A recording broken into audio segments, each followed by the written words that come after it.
Hi everyone, আমি ভাস্কর। আজকে করব বিবেক অগ্নিহোত্রীর আপকামিং ফিল্ম মিঠুন চক্রবর্তী অভিনীত দ্য দিল্লি ফাইলসের অফিসিয়ালি টিজার আজকে মুক্তি পেয়ে গেছে। টিজারটা কেমন লাগলো, ভালো দিক খারাপ দিক, এবং হচ্ছে যে টিজারের মধ্যে যে ডিরেক্টর বিবেক অগ্নিহোত্রী কী গল্প বলতে চেয়েছে এবং মিঠুন চক্রবর্তীর অভিনয়টা যতটুকু আমরা দেখলাম ততটুকু কেমন লাগলো, আজকে সব কিছু বিষয় নিয়ে আজকে আলোচনা করব।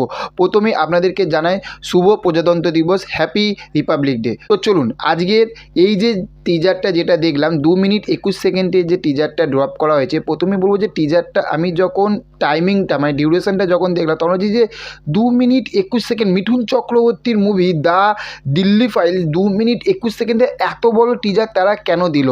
কিন্তু বিশ্বাস করবেন না, আমি যখন দেখা শুরু করলাম ফাট করে শেষ হয়ে গেল, আমি অবাক হয়ে গেলাম। তাহলে ভেবে দেখুন টিজারটা কেমন লেগেছে।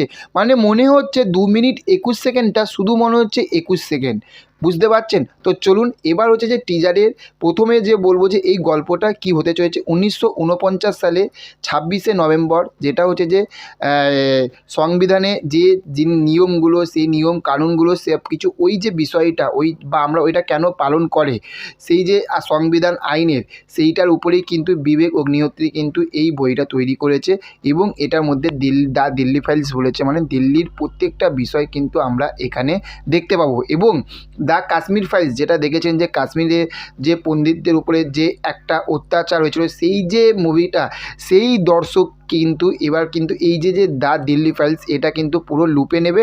সেটার যার সঙ্গেই যেটা হচ্ছে ওয়ার টু যার সঙ্গেই ক্লাস, মানে যার সঙ্গেই প্রতিযোগিতা হোক না কেন, মিঠুন চক্রবর্তীর এই মুভিটা কিন্তু একটা ধামাকা লেভেলের কিন্তু বক্স অফিস কালেকশান আনতে চলেছে। তো চলুন নেক্সট আরেকটা যে পার্টটায় আমরা আসবো, সেইটা হচ্ছে যে এখানে মিঠুন চক্রবর্তীর যখন অভিনয়, যে অন্ধকার যে রাস্তাটা দিয়ে যখন মিঠুন চক্রবর্তী হেঁটে আসছে, বিশ্বাস করবেন না যে একটা আমি এই রকমভাবে আমি দেখছি যে এই মানুষটা কিভাবে যে তার কথাগুলো জড়িয়ে যাচ্ছে, এখানে দেখাচ্ছে যে কথাগুলো জড়িয়ে যাচ্ছে।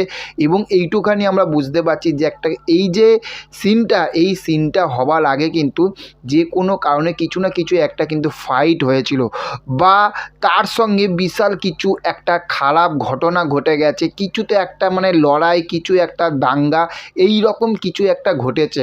এই জন্য দেখবেন যে মিঠুন চক্রবর্তী যখন হেঁটে হেঁটে আসছে, একদম সামনের দিকে যখন হেঁটে হেঁটে আসছে, তখন কিন্তু যে মিঠুন চক্রবর্তীর কথাটা মানে মিঠুনদার কথাটা জড়িয়ে যাচ্ছে, চুলগুলো উস্কো, জামার যে সোয়েটার বা বোতাম নিচের দিকে সেগুলো একটু হালকা খোলা, সেখান থাকতে বুঝতে পারছি যে কিছু একটা ঝামেলা হয়েছিল। এবং সেখান থাকতেই কিন্তু এই যে সংবিধানের যে কথাগুলো সে কিন্তু বলতে আসছে। এবং যে অভিনয়টা ভাববেন না যে 2 মিনিট 21 সেকেন্ডে যে অভিনয়টা, এটা যদি আগুন লাগিয়ে দেয় তাহলে ফুল ফিল্মটা, পুরো মুভিটা যখন আসবে তখন তাহলে কি হবে, পুরোপুরি কিন্তু এই যে গায়ের যে লোমগুলো সেগুলো কিন্তু খাড়া হয়ে যাবে।